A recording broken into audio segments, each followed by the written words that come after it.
In 2019, a palliative care organization released a document titled Suggested Wording for Announcing a Resident's Death. This document was aimed at letting other residents know of their colleagues' passing. 4 scripts were given with brackets surrounding options for personalization. I'll read a few of them now. Script 1. One of our residents' full name died last night, yesterday. As we remember him, her, let us do so with thankful hearts as we celebrate first name's life and the time we shared together. Script 2. As many of you are aware, one of our residents' full name died recently, yesterday. No doubt they will be deeply missed. Let us pause to remember and honor full name by sharing stories and fond memories of their life and the moments that we shared together. How would you like to be remembered? Did option 1 encapsulate who you are, your hopes and dreams, your spirit? Look around the room.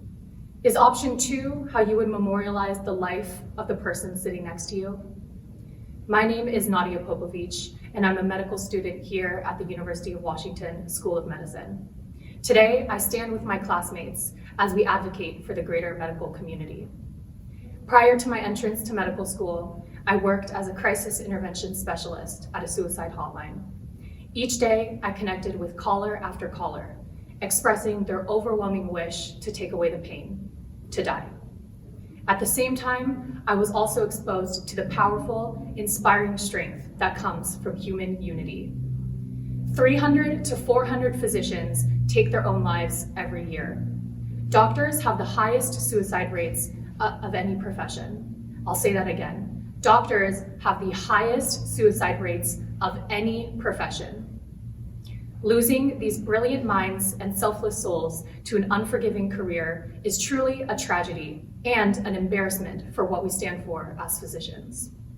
As incoming doctors, we are committing ourselves to being lifelong learners, constantly growing and changing for the betterment of our patients.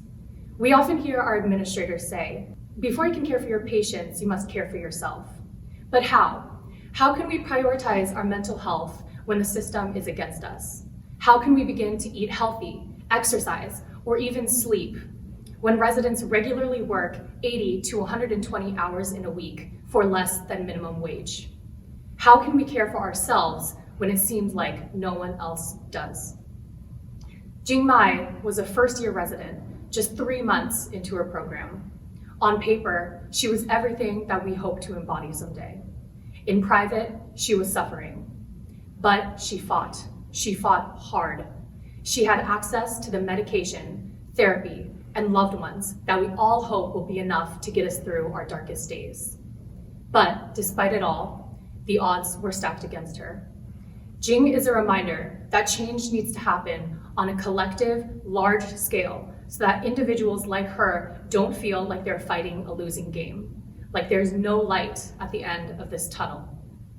Many other doctors have felt this way too, both living and past. Let's take a moment to remember a few of the countless doctors who have been lost to suicide. Dr. Jing Mai. Dr. Natalie Koconis. Dr. Noah Chase Beadle. Dr. Stephen Ortiz. Dr. Amanda Liu. Dr. John Lowe. Dr. Gretchen Butler. Dr. Chris Jenin.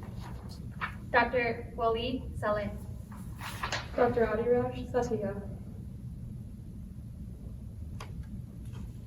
These are our teachers, our colleagues, and our mentors. But most importantly, they are our loved ones. They are us. Years ago, they also pulled all-nighters trying to determine the difference between the carnitine and citrate shuttles.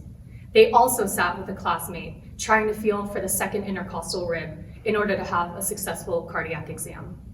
Our present is their past, and it is our duty to honor that by fighting for a better future. As I look around the room, I see a group of individuals who will change the world. You will save lives. You will stand as beacons of strength and honor within your communities. As I look around the room, I also see the names of doctors who deserved to live, who teach us that the sacrifices we make for this career shouldn't have to come at the expense of ourselves.